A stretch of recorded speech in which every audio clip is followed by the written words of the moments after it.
네, 4번이네요. 자, 이사의 의무인데, 여기 뭐 중요한 얘기가 많이 나오고 있죠. 먼저 이제 성장 관리자의 주의 의무, 뭐 충실 의무도 있는데, 가장 뭐 자주 나오는 것들이 이제 397조죠. 그래서, 경업필이다. 경업. 경업을 이제, 회사가 하는 거를 이사가 할 수 있느냐, 이제 그런 얘기죠.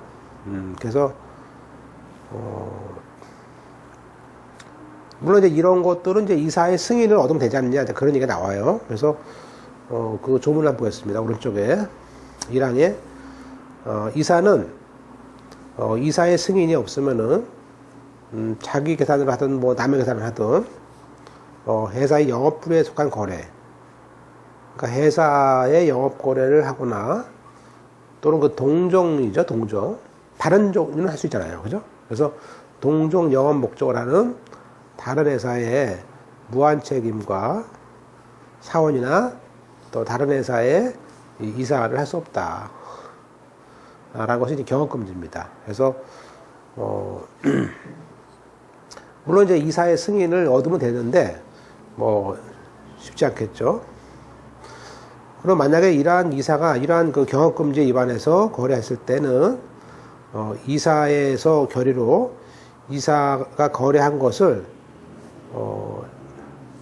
자기 계산을 한 것으로서 하신 때는, 그러니까 이사가 자기 돈 들여서 했을 때는, 그걸 그냥 회사 걸로, 그죠? 마치 회사가 한 걸로 하겠다. 해서, 회사의 계산으로 한다. 해서 개입권을 인정하고 있죠. 물론 이제 제함자의 계산을 했을 때는, 그 이사에 대해서 그로 인해서 이득을 본 게 있으면, 회사에 양도하라. 라는 그 양도 청구할 수 있는, 개입권이 인정되는 것입니다. 그래서 이러한 개입권은, 거래가 있은 날부터 1년 동안에 해야 됩니다.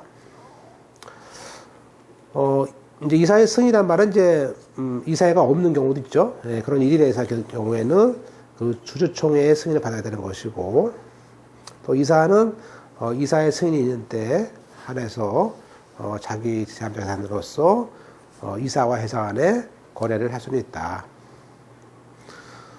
다만 이제, 그 기출문제 나왔듯이, 우리가 그 영리 목적으로 하는 다른 회사에 무한 책임을 할 수 있느냐. 근데 이 영리 목적이 물론 들어가겠지만, 우리가 조문하다시피 이것은 동종이죠. 같은 업종이죠. 그래서 동종 영업에 대한 건 못하는 것이기 때문에, 표현이 틀렸죠. 그 다음에 이제, 여기에 대한 효과는 뭐, 손배치는 지는 것들이 있었고요. 그리고 이제 경업금지는, 개입권을 행사할 수 있는데, 이게, 거래가 있은 날부터, 1년이다. 해서, 이것도 그때 외웠어요, 제가. 왜냐면, 이게 자꾸 나와요, 이게. 그러니까 이제 이게, 뭐, 이게 날짜 같은 것들 있잖아요. 날짜가, 이게 과목마다 날짜만 하면 또 그것만 외우신 분이 있어요. 근데 그건 또, 그거 글독만 하시면요, 공부가 많아져요. 안 되고요. 할 때마다, 이렇게, 경업금지 경우에는, 그죠? 거래액이, 그죠? 그래서, 거기 보시면, 뭐, 경업금지에 대한 개입권은 거래가 있은 날부터 1년이다. 그래서 저는 이제 아마 이게 경계거리, 이렇게 가지고 외웠을 것 같아요. 그래서 경업금지의 개입권은 거일 해가지고, 이렇게 외우시면 되고요. 그 다음에 이제, 사망에, 요즘에 이제 뜨고 있는 문제들이죠. 이사가, 회사의 기회를 이용하는 걸 금지한다. 해서, 397조의 2가 있는데요. 이거 이제 제목이 아다시피, 회사의 기회와 자산을, 이사가 이용할 수 있으니까, 그것을 금지시킵니다. 이게 우리가 이제 회사의 기회, 자산에 대한, 이제, 유형이죠. 유형 금지가 되어 있습니다. 최근에 이제 우리가, 대기업들이 뭐 3세, 4세 나오게 되는데요. 대기업체에서, 지금 같은 계열 회사한테 어떤 다 몰아주기도 하고 이제 그런 문제가 생깁니다. 그래서 그 밑에 봤듯이 이게 이 판례가 왜 나왔냐면 현대차 현대차를 또 이제 차를 갖다가 만들면은 또 물류죠.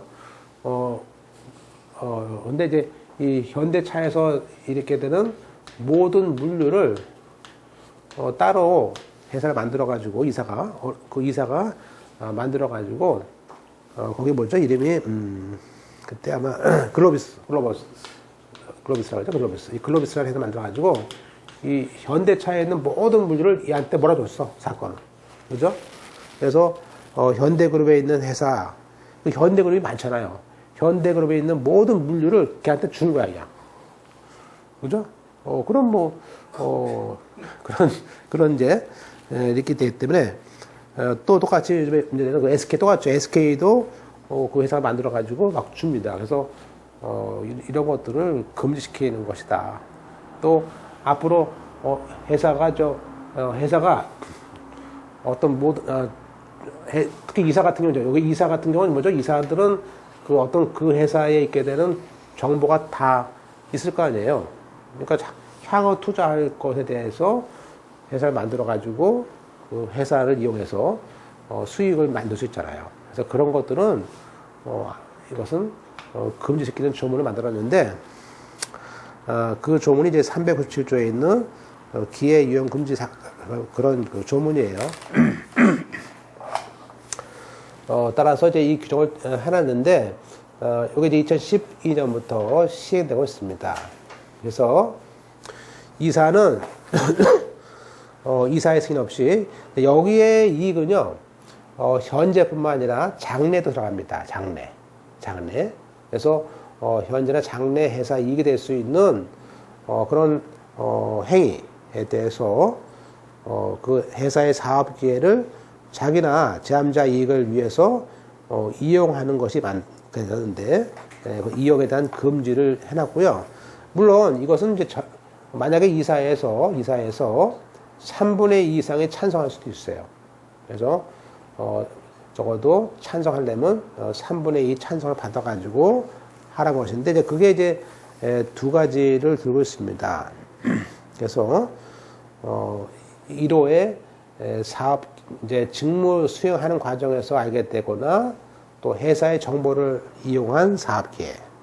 두 번째, 또 회사가 수행하고 있거나 앞으로 수행할 사업과 향후 밀접한 관계가 있는 사업 기회. 이런 것들에 대해서도 여기에 규정을 하고 있습니다. 그럼 만약에 이러한 규정을 위반했을 때 어떡하냐 했을 때는 만약에 그렇기 때문에 있게 된 회사에 대해서 손해를 발생시킨 이사뿐만 아니라 사인한 사람, 그 의견에 승인한 이사도 연대 배상 책임을 져야 되고 나아가서 그때 이사나 제함자가 얻은 이익이 곧 뭐예요? 손해배상으로 추정됩니다. 추정, 동을 치시고 이 규정을 잘 보시면 되겠습니다. 따라서 직무 관련성, 사업 관련성에 대한 이익 가능성이라는 요건이 충족되어야 되는데 개정법에서는 앞서 경업금지라든지 자기거래에 해당하지 않는 제3의 유형을 만들어 놨어요. 그래서 회사의 사업기회 이용이라는 이자죠. 이라는 행위를 반규범적 행위로서 규율을 했다는 것입니다.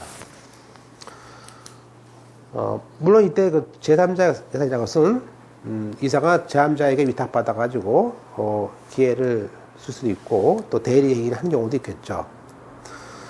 다만 이제 상법에서는요 이런 기회 유형 금지를 할 거 아니에요. 이게 크니까 하는데 그것에 위반했을 때는 손해배상 책임만 있습니다. 있고 별도로 토해내라라는 이익 반환이 없죠. 예. 아까 자기거래 금지는요 경업피지라든지 그런 것들은요 뭐야? 그거는 자기거래나 경업피지는 뭐야? 토해놔야 되는데 여기는 토해놓지 않습니다. 그래서 이게 무슨 이거 가지고 되겠느냐라는 말을 합니다. 물론 이제 이거에 대해서는요, 나중에 이 이사에 대해서는 나중에 손해배상에 대한 그 감면을 해주지 않습니다. 즉, 총주주가 동의를 해도 이런 사건에 대해서는 감면에 인정되지 않는다라는 것이고요. 이사의 승인은 몇이었죠? 이사의 3분의 2라는 그 가중된 수로 찬성을 해야 되고, 물론 그 이사 기회에 이해관계를 가진 그 이사는 거기에 참여할 수 없습니다.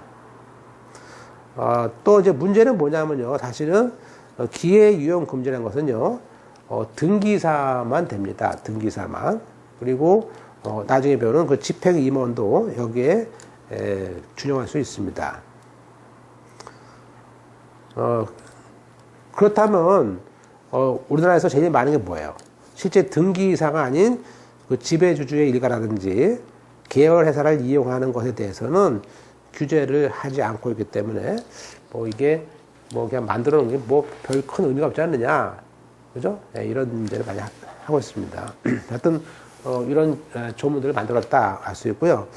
4번에 자 이번에 이제 아까 뭐 세 가지였죠? 경업피지하고 기회이용금지, 그죠? 지금 하나 더 또 있지 뭐죠? 하나 또가 우리가 거기 그 이사와 회사 간의 자의거래죠, 자의거래. 오른쪽에 있습니다. 398조에 있는데요. 이 398조는 이제 과거에는 그 이사와 회사 간의 거래라고 했는데, 여기 이사 등이 들어갑니다, 등이. 그래서, 이사뿐만 아니라, 그 주요 주주까지도 이렇게 집어넣어서 해석할 수 있게 해놨어요. 그래서, 398조를 보면요. 다음 각고 어느 하나에 해당하는 자가 자기 또는 제3자 계산으로서 특히 이사나 주요 주주가 회사와 거래를 할 때는 미리 사전에 해당 거래에 대한 중요한 사실을 밝히고 또 이사의 승인을 얻는데 이때 승인은 3분의 2입니다. 그러니까 우리가 아까 기회유용금지하고 여기 있는 자기거래는 3분의 2입니다. 그리고 이제 그런 말을 합니다.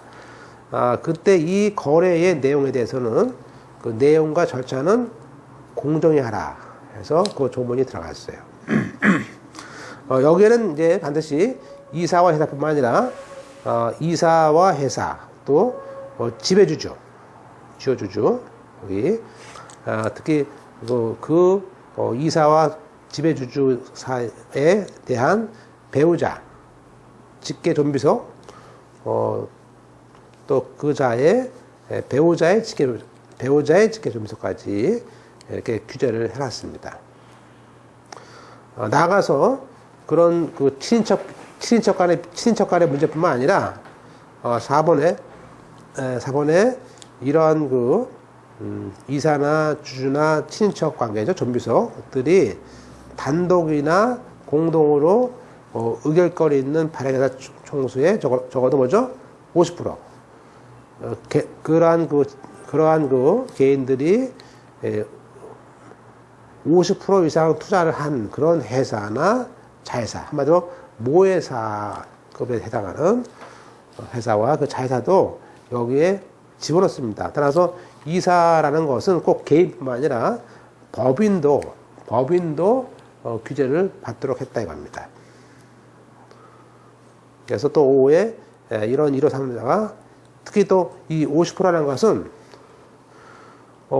개인하고 회사와 합해서 50%도 거기도 해당을 합니다. 그래서 따라서 이제 이게 2012년부터는 이게 이사뿐만 아니라 자기거래 대상을 이사와 회사뿐만 아니라 주요 주주와 회사의 거래, 또 이사와 주요 주주의 특수관계 까지 이렇게 넓혀서 규정을 하고 있습니다. 따라서 이 거래 금지되는 것은 이제 이사하고 집행임원이 해당될 수 있고요. 물론 여기에 이사라는 것은 뭐 우리가 봤던 사내이사, 사회이사, 비상무이사를 모두 빠졌네. 모두죠. 모두 포함되고요. 다음에 집행임원도 해당되고요. 따라서 우리가 봤던 뭐 일시이사도 포함됩니다. 그러나 업무 집행 관여는 포함되지 않고요.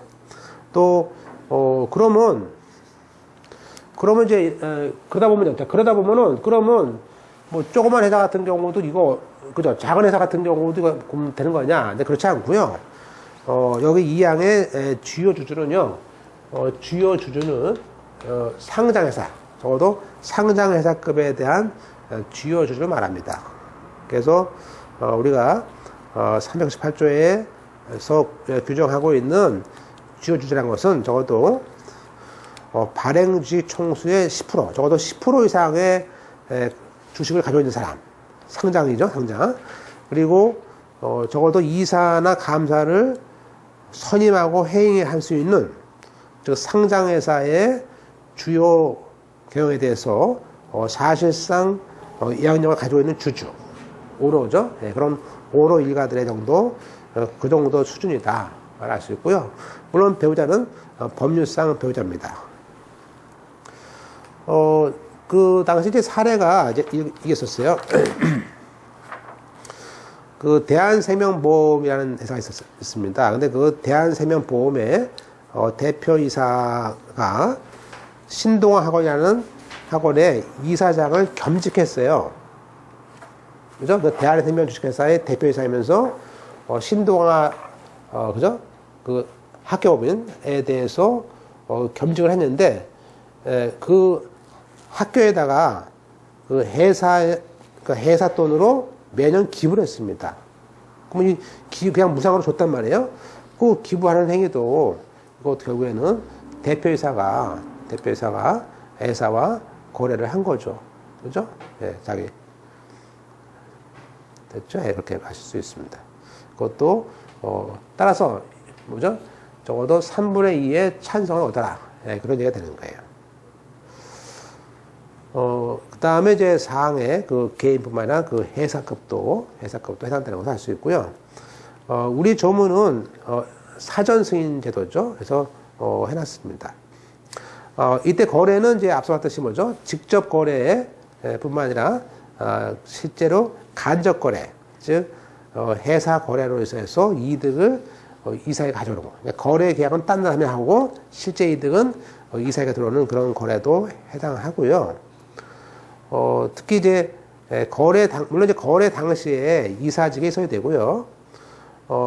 그 만약에 회사가 아까 대표이사의 채권자나 에 대해서 회사가 대표이사의 채무를 보증을 해줘. 또 담보채권 해줘.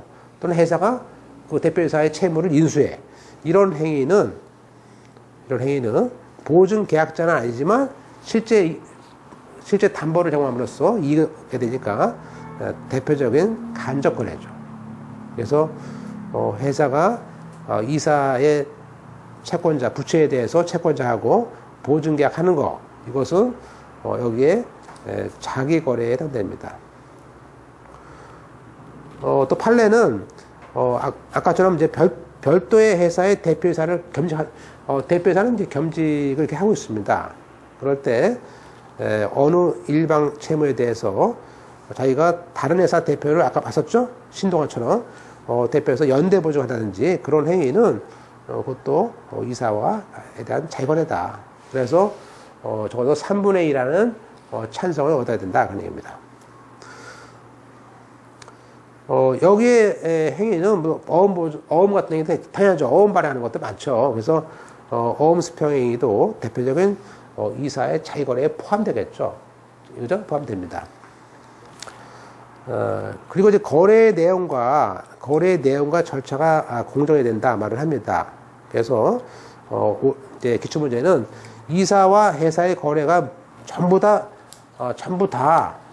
이게 뭐 자기거래냐? 그건 아니고요. 적어도 회사에 대해서 불이익이 없다면 뭐 우리가 이사의 승인은 필요 없죠. 여기서 공정한 거래일 때는 필요 없는 거죠. 그죠? 예. 그걸 기출문제 냈어요. 그래서 뭐 반드시 내야 된다. 그건 아니죠. 나번에 따라서 자기 거래가 아닌 경우도 있습니다. 예컨대 회사의 채무를 갚아요. 돈을 갚는 것은 거래 행위죠. 채무를 이해하는 거. 그래서 거기에 오히려 회사에 대해서 개인적인 채권을 가지고 있는 대표이사가 그러니까 대표이사가 회사에 대해서 돈을 갖다가 빌려준 경우죠. 가수금 같은 것들이죠.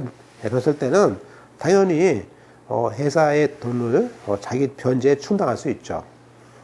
돈을 갚는 게 자기 거래에는 해당하지 않죠. 그죠? 내가 받을 거 받는 거니까 그것은 횡령죄가 아닙니다. 그죠? 두 번째, 판례에 의하면 우리가 그러면 이사가 그 책임을 지게 되는데 이때 책임이 주주한테 지는 책임이 아닌데 주주에 대한 손해는 여기에서 적용되지 않습니다. 그래서 주주한테는 뭐 그가 별도로 손해된 것은 아니다 그런 얘기죠. 뒤에도 보게 되고요. 3번에 또 앞서 봤듯이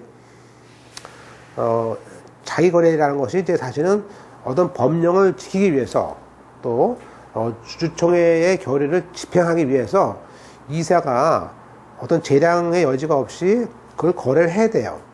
그럴 때는 그럴 경우에도 이사의 승인을 요하지는 않습니다. 자, 이사의 승인이라는 이제 조문에 자기 거래에 대해서는 이사의 결의를 받아야 됩니다. 그런데 정관으로 그 주주총회의 결의로 할 수도 있습니다.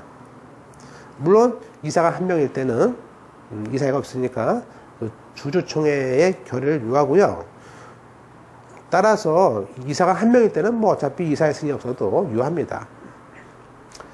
자, 승인의 시기는 원래는 뭐죠? 원래는 그 사전에 승인을 해야 되는데 사후 승인할 수 있습니까에 대해서는 우리가 사후 승인도 된다는 것이죠. 마치 무권대리 추인처럼 봐서 사후 승인을 배제하는 것은 아니다라고 하고 있습니다. 그런데 이제 우리가 기출문제 보면은 그 정관의 이사와 회사 간의 이익이 상반된 거래에 대한 승인은 그 주주총회라고 정하지 않았습니다. 그런데 그러면 이 주주총회에서 나중에 추인을 하면 어떤가 라는 것인데 이것은 틀린 얘기죠. 왜냐하면 우리가 이사와 회사 간의 거래의 경우에는 그건 오로지 이사회만이 갖게 되는 전교사이기 때문에 승인의 권한이 없는 주주총회에서 추인을 했더라도 그 거래는 무효입니다. 거래는 유효하지 않다. 그래서 이사의 승인을 받도록 되는 것이다. 그런 얘기죠. 기출문제 보시고요. 또 이제 판례 이제 우리가 보통 자기 거래 같은 경우 아까 봤듯이 먼저 보통 이제 제일 많은 게 이제 이사가 주식회사의 이사가 대여하고 회사가 연대 보증하는 거죠. 그러면 이사한테는 유리하고 회사한테는 불리하죠. 그런 것이고요. 아까처럼 두 회사의 대표이사가 지고 있는데 각각 대표에서 계약을 할 때는 어느 한쪽에 불리하게 되죠.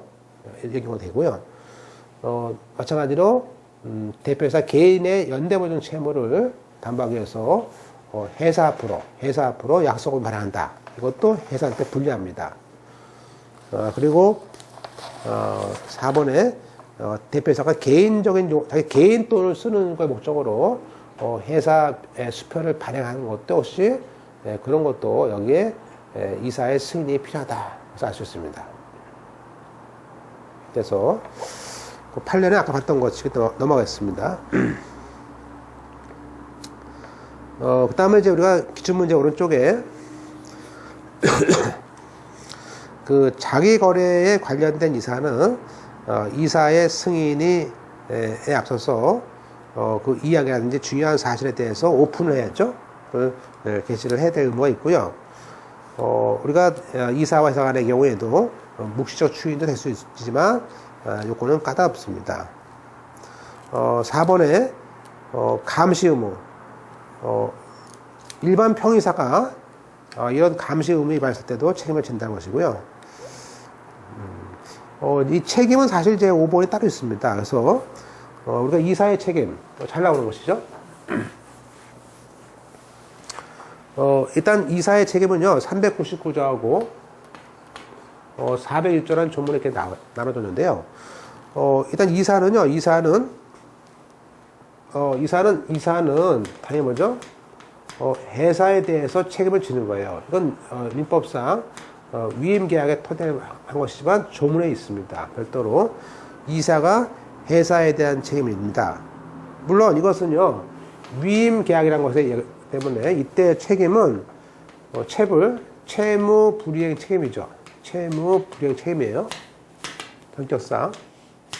네, 그리고 또 이사가 또 누구한테 여기 제3자에 대한 책임을 지는 것이죠. 근데 이때 제3자 속에는 주주가 포함 안 됩니다. 주주가 포함 안 돼요. 그거죠. 왜냐하면 이 주주에 대한 것은 간접 손해다 보고 있습니다. 그래서 보통 신문에서 그죠? 보통 주주들이 이사에 대해서 책임자라고 하는데 그건 주주에 대한 책임은 아니죠. 그죠? 네. 회사에 대한 책임이죠. 그런 구도로 되어 있고요. 그래서 먼저 346페이지를 보겠습니다. 오늘 페이지 하나 더 네. 다음 페이지네. 346페이지입니다.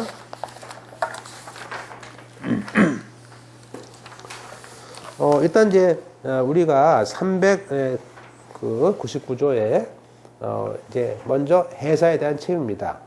책임.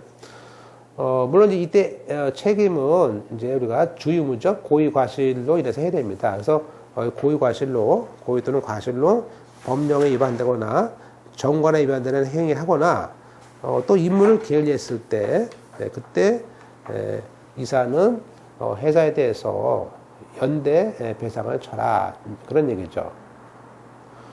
그때 이항에 이러한 이사의 결의를 통해서 했다. 그럴 때는 그 결의에 찬성한 이사도 너도 책임져라. 그죠? 그래서 그 가해 행위를 한 이사가 1항이고 2항은 찬성한 이사죠.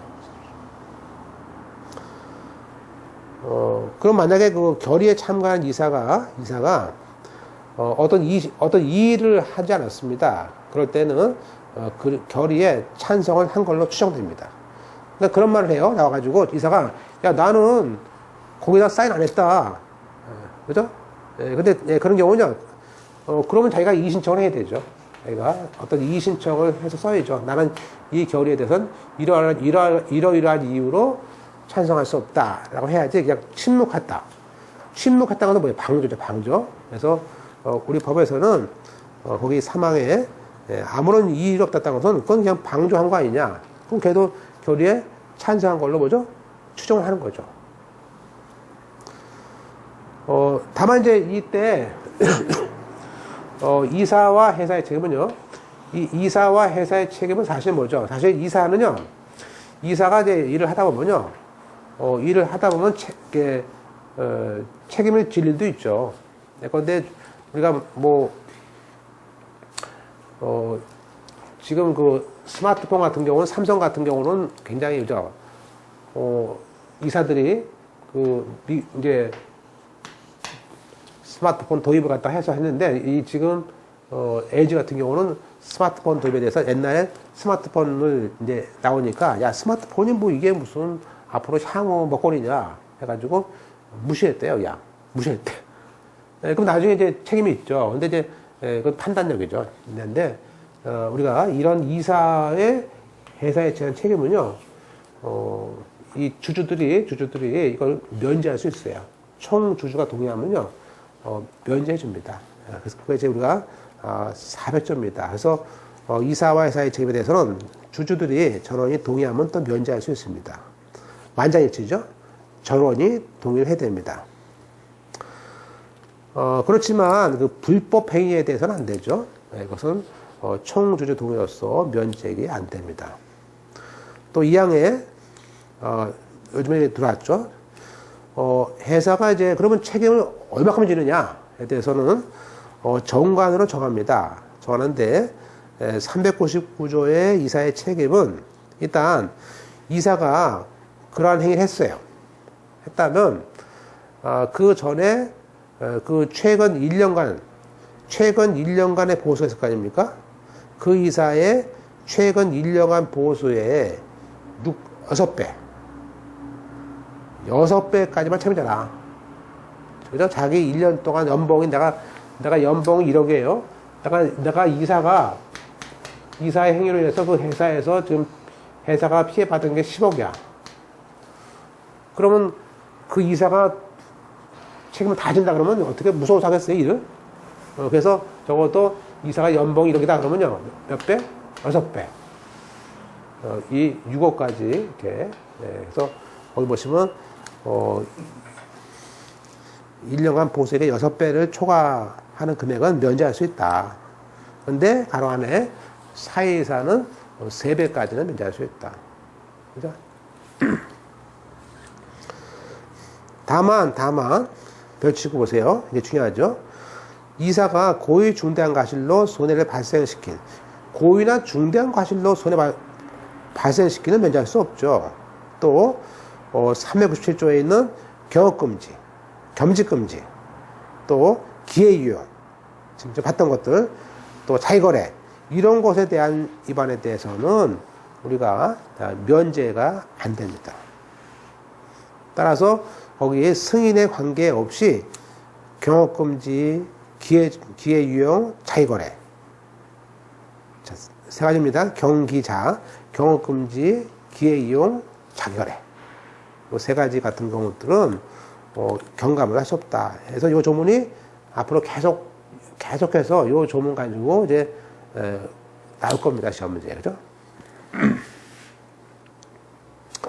또 이제 450조는 정기총회를 하면서 그 정기총회에서 그 재무제표 승인을 하지 않습니까? 매년 총회에서. 근데 승인을 하고 우리가 2년 동안 아무런 결의가 없다면 이사의 감사의 책임을 해제하걸로. 그래서 총회에서 거기서 적어도 2년 동안 지나면 봐준 거죠. 그러면 책임을 해제한 걸로 본다라는 조문이 있고요. 물론 이사 감사의 부정행위는 그렇습니다. 그거는 부정행위는 해제할 수 없지 않습니까? 그래서 우리가 이 손해배상 책임은 실제 이제 회사에 대한 책임에 대해서는 400조에 있는 조문 있죠. 이 400조에 있는 조문을 계속 낸다 보시면 돼요. 이사에 대한 책임은요, 결국엔 이제 3가지죠. 법령 위반, 정관 위반, 또 임무 혜택을 말하고요. 이사의 책임에 대한 그 책임에 대해서는 우리가 이사의 책임은 민법상 채무 불이행 책임입니다. 그 얘기는 뭐예요? 그 책임은 소멸시효가 5년이 아니고 10년입니다. 10년이란 거예요. 두 번째, 오른쪽에, 우리가 제3자에 대한 손해배상 책임이 이사의 직무상 충실 의무, 또 성과 의무로서 위법성이 있다면, 그건 악의 중과실로 해태를 한 걸로 보자는 것이 판례가 있고요. 따라서 이사의 회사에 대한 책임은요, 몇 년이냐고요? 10년이 소멸시효 기간입니다. 그죠? 따라서, 상법상 399조에 따라서 손해배상 소송을 제기를 했다. 보세요, 우리가. 우리가 이제 계약은요, 우리가 손해배상 책임은요, 그것이 이제 계약 위반을 통해서, 그래서 위반해서 있게 되는, 손배 책임이 있죠. 그죠? 그리고 그게 아니고, 불법 행위로 인한 그 손배가 있죠. 그러면 우리가 이 계약에 대한 손배 책임은 당연히 뭐죠? 소를 제기하거나 가압류하게 되면 뭐죠? 소멸시효는 중단됩니다. 그렇지만 이 불법 행위에 대한 손해배상 책임은 소멸시효가 진행해요. 그래서 안나부터 3년 지나면 소멸돼. 그래서 그 얘기죠. 그래서 거기에 지금 그 얘기입니다. 그래서 방아로 3번에 상법상에는 399조에 손해배상 소송을 제기했다 해가지고 일반 불법행위죠. 줄거시고 그 불법행위에 대한 채권에 대한 소멸시효 기간은 진행합니다. 중단이 안 되는 거예요. 그죠? 또 그 이사가 임무 혜택으로 있는 손해는 그렇죠. 직접 제3자가 입은 손해지 가로 열고 주주 같은 사람들은 해당하지 않습니다.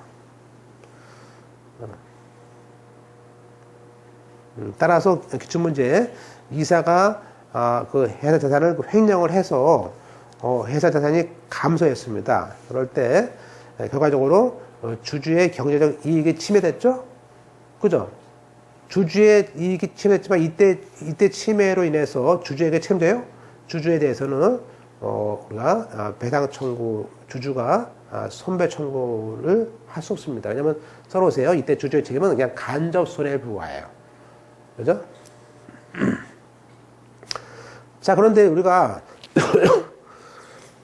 대부분 이제 보통 이제 기업의 오너들이 우리나라 그렇죠. 우리나라 기업의 오너들이 보통 이제 이렇게 어떤 일을 하다가 그죠? 들어간단 말이에요. 들어갔을 때 제일 많이 하는 게 뭐가 있어요? 그것은 사업을 하다 보면 뭐죠? 그건 경영 판단이다. 이 판단을 잘못했다고 내가 책임을 지면 어떻게 무섭게 그죠? 할 수 있겠느냐? 이런 얘기예요. 한마디로 이 경영 판단이라는 이유로 인해서 이 손해배상 책임을 피할 수 있느냐? 그런 문제예요. 그죠? 물론 경영 판단을 인정을 합니다. 인정해요. 그래서 그렇지만 보세요. 우리가 지금 자 손해배상 책임이라는 것은 뭐예요? 그 기업의 오너가 정관에 위반되거나 법령에 위반되거나 또 그죠? 게을리해서 이렇게 해서 손해가 나왔어요. 근데 이게 만약에 그 어떤 경영 판단에 비추어서 했다. 그럴 때는요. 우리 판례는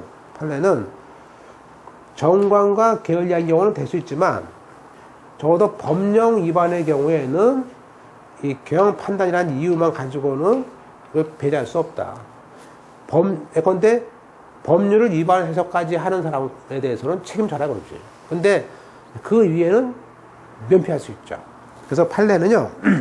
거기 1번에 경영 판단에 대해서는 물론 임무 혜택에 해당하는데 이사가 언더라인에 법률과 명령에 위반한 행위로 회사에 대한 손해를 끼쳤다면 그때는 경영 판단 원칙은 적용되지 않고 책임을 져야 돼요. 그죠? 져야 됩니다. 그래서 즉 책임을 져라 뜻이고요. 그 판례가 이제 우리가 얘기하는 그 2005년 유명한 그 삼성전자가 그죠? 그 우리가 좀 뒤에 배우는 소수주들 이 소액주주가 22명이 지금 그죠? 거기 지금 보시면 판례 보시면요. 이게 유명한 판례죠. 그래서 그 삼성전자 소액주주들이 이제 그 대표 소송을 해서 얼마죠? 120억 원을 이건희가 이제 물어내라. 이건희가. 그래서 그 청구를 한 겁니다. 한마디로 이건희가 노태우에게 비자금 만들어준 거죠. 만들어준 거거든요. 그래서 이 사건 때문에 우리가 이거는 법령 위반이라는 이유로 그죠? 일단은 여기에 경영 판단이라는 것으로 면피할 수 없다. 라는 판례고요. 한번 볼까요? 2005년도 10월 28일 거. 자, 우리가 1번 상법 399조의 그 법령에 위반된 의미가 뭐냐라는 것이고, 그러면 이사가 법령에 위반된 행위로 인해서 손해를 입혔다 이거예요. 회사에 대해서. 그럴 때, 그럼 뭐 이거니까 그럼 그것은 경영 판단 원칙이다에 대해서는 적용될 수 없다는 거죠. 소극이죠. 그래서 이사가 임무를 수행하면서 법령에 위반한 행위를 한 때는 그 행위 자체가 나오죠. 회사의 채무 불이행 책임이고 회사에 대해서 손해배상이 발생했다면 면할 수 없다.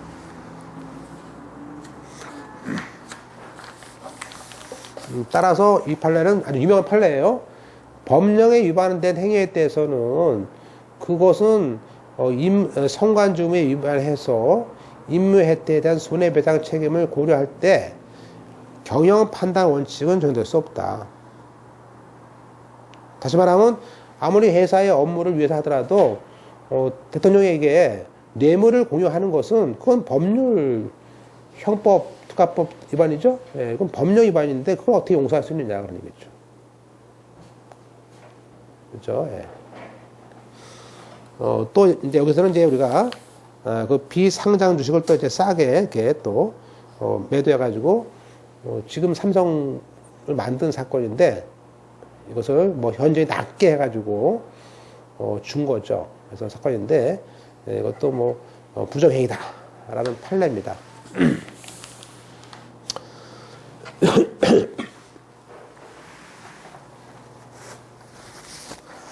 다음에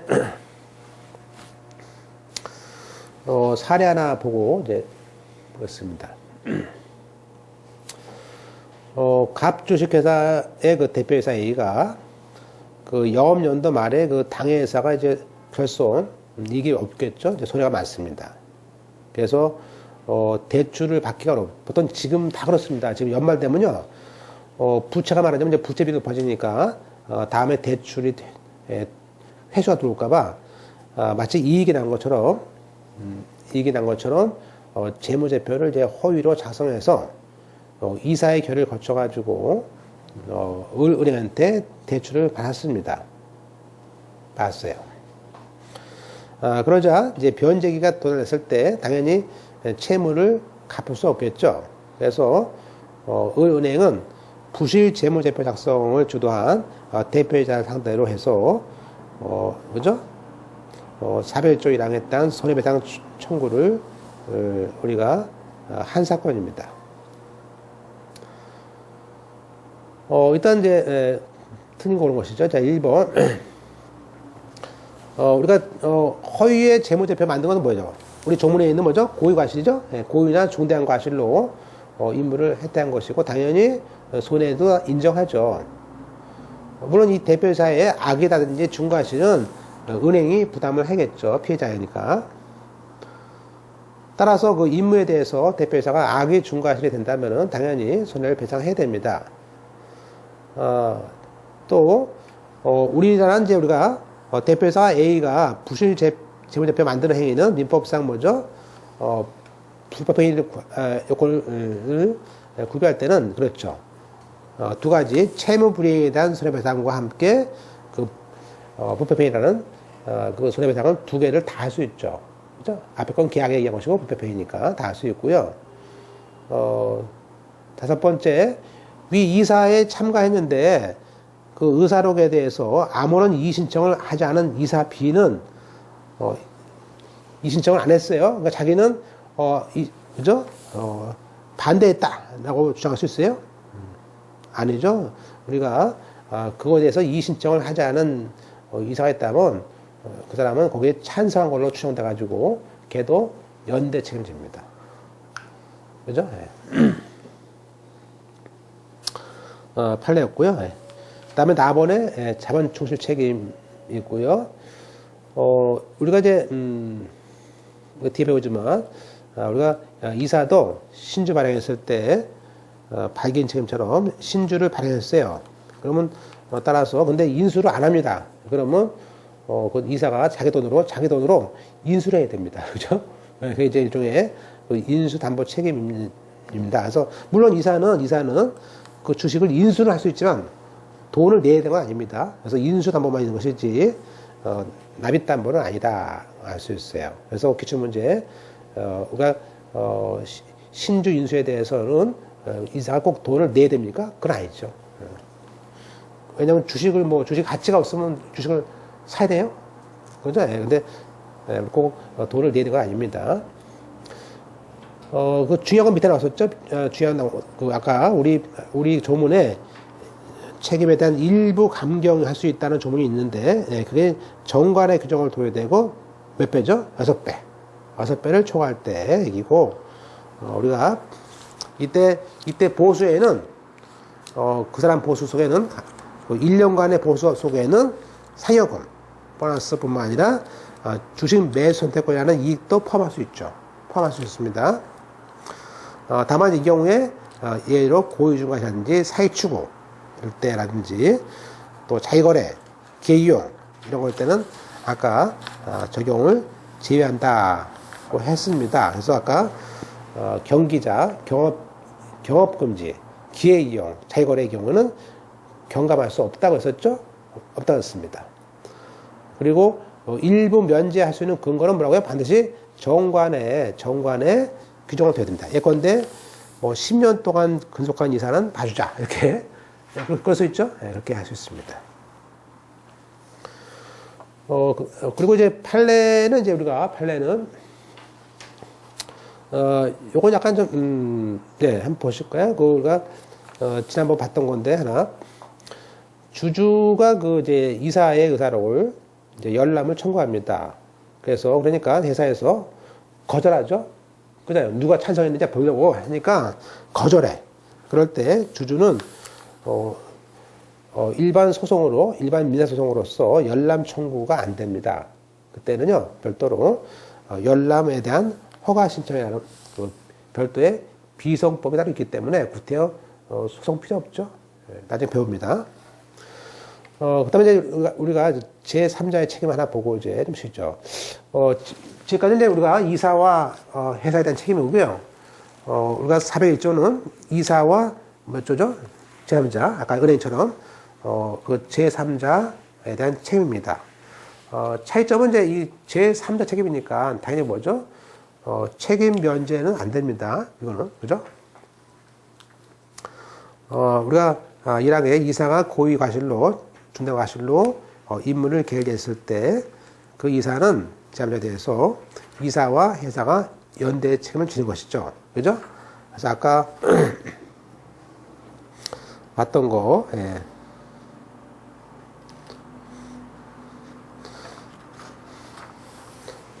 좀 전에 그 CPA 문제였었죠?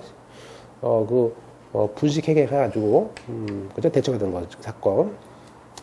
그 다음에, 이때 제3자란 것은 회사와 이사 이외자고 그러나 이 간접 손해 입은 주주는 포함되지 않습니다. 또 이 손해의 범위는 그 공법 관계는 안 되기 때문에 국가한테나 어떤 관할 구청 이런 지산체에 대한 책임은 아니에요. 그런 책임은 포함되지 않습니다. 물론 이제 통상의 거래 행위로 인해서 그 부담하는 채무를 이행할 수 없었어요. 그죠? 단순히 회사가 대출을 갚을 수가 없어 정말. 그럴 때는 여기에 고의중과실이 아니죠. 아까처럼 회계를 소개했다든지 그런 경우죠. 따라서 다음 페이지에 판례가 단순한 이행지체, 단순한 채무의 이행지체는 민사문제다. 그래서 그 경우는 여기 401조가 아니다. 그죠? 그런 얘기고요. 또 판례도 2004년 판례가 직무상 충실 의무, 성관 의무도 여기에 해당한다. 것이 있습니다. 그 다음에 이제 라본의 아까 제3자 범위 속에 주주는 포함되지 않는다. 나가서 국가나 지단체도 포함되지 않는다. 그거를 자꾸 물어보고 있습니다. 자, 좀 쉬었다가 6번.